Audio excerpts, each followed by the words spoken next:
दीपू भगत जी। राधे राधे गुरु जी। महाराज जी, आपके सत्संग को सुन के मांस मछली शराब मैंने छोड़ दिया महाराज जी। गुरु जी, मेरे मन में एक विचार काफी समय से चला आ रहा है कि आप कहते हैं कि अतिथि देवो भव। मेरे घर पर अभी जो भी अतिथि आते हैं वो सभी मांस मछली का सेवन करते हैं और मैं उनको शाकाहारी खिलाता हूँ। तो महाराज जी, वो गुस्सा होकर जाएं तो इनका कहना है कि और गुस्सा हो जाए, एक बीता और गुस्सा हो जाए। हाँ, नहीं, हमको हम जो पाते हैं वही पवाएंगे। अगर तुम जो पाते हो हम नहीं पवा पाएंगे। इन सबको छोड़ दिए हमने। आप एक ही लक्ष्य है, राधा रानी को प्राप्त करना। बिल्कुल, हाँ बिल्कुल। गंदा आहार किसी को नहीं पवाएंगे और रिश्तेदार बने रहे चाहे ना बने रहे, आप इसकी चिंता ना करो। कलिकाल है, अब प्रायः गंदगी ही बढ़ती चली जा रही है। कोई ये सात्विक आहार पसंद नहीं करता, दाल रोटी, अब सब गंदे आहार की तरफ बढ़ती जा रहे। तो आप गंदे मत बनो, आप स्वयं पवित्र रहो और जो आए उनको पवित्र पवाओ। मन आवे तो पाओ, ना आवे तो आप चले जाओ। गुरु जी, अगर नहीं पाके जाए तो मेरा कुछ नहीं, कोई उसमें अपराध नहीं। उत्तम मार्ग है, उत्तम बात है। कोई गलत आचरण करे तो हम उसको गलत आचरण करवावे तभी वो खुश रहेगा, ऐसा नहीं है। अगर आप गलत हो तो आप गलत हो, असंतुष्ट होकर जाओ। हमारा कोई अतिथि देवो भव इस बात के लिए है, हमने कई बार कहा, इसको बहुत अच्छे से समझना चाहिए।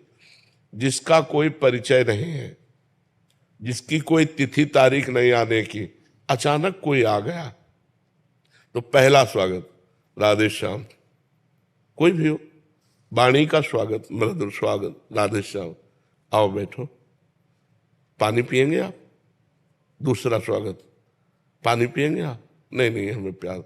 भोजन पाएंगे आप? पवा दीजिए तो पवा दीजिए। तो हमारे यहाँ तो दाल रोटी है, आप पाएंगे? नहीं, ये तो मैं नहीं पाता, मैं तो मांस पाता हूँ। तो हमारे यहाँ सुविधा नहीं, खत्म।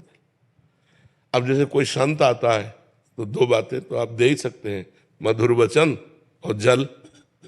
हमको रुपया चाहिए यज्ञ करने के लिए, भाई हमारे पास नहीं है, और है भी तो हमारी श्रद्धा नहीं है, कुछ अपराध नहीं बनता।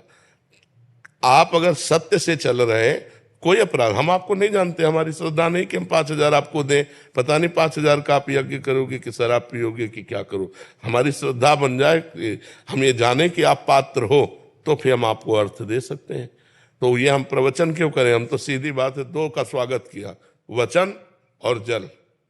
तीसरा भोजन हमारे अनुसार, चौथा अर्थ श्रद्धा के अनुसार। अगर हमारी श्रद्धा है तो हम देंगे, हमारी श्रद्धा नहीं तो नहीं देंगे। बिल्कुल नहीं डरना चाहिए, कोई अपराध नहीं लगता। महाराज जी, इसमें एक प्रश्न, जैसे आपने बोला कि वो 5,000 मांगे तो नहीं देना चाहिए। महाराज जी, अगर वो कहे कि मेरे को भगवान प्रेरणा कर रहे हैं, अंदर से श्री जी प्रेरणा कर रहे हैं, तो हमारे अंदर पत्थर बैठा है क्या? वो भी वही, हमारे अंदर भी तो भगवान बैठा, वो प्रेरणा ही नहीं कर रहा। तुम्हारे अंदर प्रेरणा कर रहा, तुमने मांग लिया। हमारे अंदर प्रेरणा कर रहा है कि नहीं देना, तो मैं नहीं दे रहा हूँ। जब मेरे अंदर प्रेरणा करेगा दो तो मैं दे दूंगा। तुम्हारे अंदर भगवान, तो हमारे अंदर पत्थर थोड़ी बैठा है, वही भगवान ही तो बैठा है। दबना नहीं चाहिए। धर्म में कहीं भी झुकने वाली इस तरह की प्रवृत्ति नहीं। मान लो कोई ऐसा भी कह दे कि तो अगर रुपया नहीं दोगे तो तुम्हारे घर में हानि हो जाएगी, बिल्कुल नहीं डरना चाहिए। ऐसे पाखंड से नहीं डरना चाहिए, कुछ नहीं। जो रुपया पैसे का गुलाम होता है वो साधु नहीं होता। जो दूसरों से रुपया मांगे वो साधु नहीं होता। तब लग जोगी जगत गुरु, जब लग रहा है निराश, और जब आशा मन में भई जग गुरु जोगी दास। भगवान का दास बन करके साधु वेश रख कर रुपया मांगे घूमे, वो लक्ष्मी महारानी का दास हो सकता था, नारायण का दास नहीं हो सकता।